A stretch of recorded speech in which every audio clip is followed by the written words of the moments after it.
Government ने देश के अंदर E20 पेट्रोल पॉलिसी को इंप्लीमेंट किया है। E20 का मतलब होता है कि जो पेट्रोल होता है उसमें 20% एथेनॉल मिला दिया जाता है। हमारे देश के अंदर जितना भी पेट्रोल और डीजल होता है वो ज्यादातर इंपोर्ट किया जाता है, उसकी वजह से हमारे ऊपर इंपोर्ट बिल आता है। एथेनॉल जो है वो शुगर केन, मेज, मोलेसिस इनसे बनाया जाता है। तो आइडिया ये था कि अगर हम पेट्रोल पर इथेनॉल मिला देंगे तो हमारा जो इंपोर्ट बिल है, जो कि हमें फ्यूल को खरीदने के लिए लगाना पड़ता है, वो थोड़ा सा कम पड़ जाएगा। हमारी जो गाड़ियां जो है वो पेट्रोल और इथेनॉल का जो एक कॉम्बिनेशन फ्यूल होता है इसके लिए नहीं बनी है। जो भी 2023 से पहले की गाड़ी है वो सिर्फ और सिर्फ प्योर पेट्रोल पर चलने के लिए बनाई गई थी।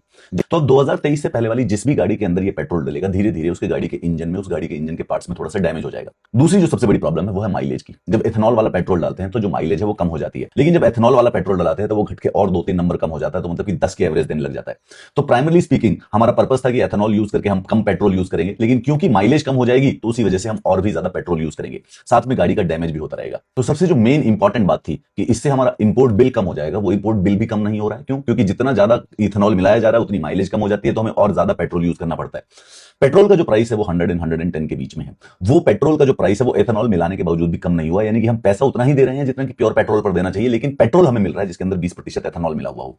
उसके बाद ये फार्मर्स और शुगर मिल्स वालों को फायदा देगा, जो पैसा होगा वो फार्मर्स के पास जाएगा। दैट इज ट्रू, क्योंकि जितना ज्यादा इथेनॉल बनेगा तो उससे फार्मर्स की प्रोडक्शन बनेगी। पर इसको जो बड़े बड़े पॉलिटिशियंस हैं उनकी शुगर मिल्स जो है वो सारा का सारा प्रॉफिट उनके हाथ में जा रहा है, फार्मर्स के पास भी उतना पैसा नहीं पहुंच पा रहा है। दूसरा, ये जो एथेनॉल है इसको बनाने में बहुत ज्यादा पानी यूज होता है, खासकर से भारत जैसे जो वाटर स्कार्सिटी, जहां पर पानी की थोड़ी सी कमी है और एनवायरमेंटल जैसे जैसे इंपैक्ट आने वाला है तो वाटर स्कार्सिटी बढ़ती जाएगी। ऐसा देश अगर एथेनॉल पर डिपेंडेंट हो जाएगा तो प्रॉफिट के लिए एथेनॉल बनता रहेगा और जनरली लोगों के लिए रेजिडेंशियल इलाकों में पानी की कमी होती जाएगी। समस्या क्या हो रही है?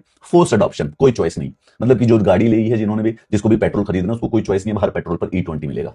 2023 के बाद जिसने गाड़ी लिया उसकी माइलेज में लॉस होगा, और 2023 से पहले जिसने गाड़ी लिया उसकी गाड़ी के अंदर, इंजन के अंदर भी नुकसान होता जाएगा और उसके जो मेंटेनेंस के खर्चे हैं वो बढ़ते जाएंगे। यानी देश के अंदर जो 4 करोड़ गाड़ियां हैं उसमें से 40 लाख तो 2023 के बाद बिकी हैं, जो कि E20 के कंपैटिबल है। लेकिन उससे पहले की जो बाकी 3.5 करोड़ गाड़ियां हैं उसमें E20 पेट्रोल जो है किसी न किसी प्रकार से थोड़ा थोड़ा नुकसान कर दिया जाएगा।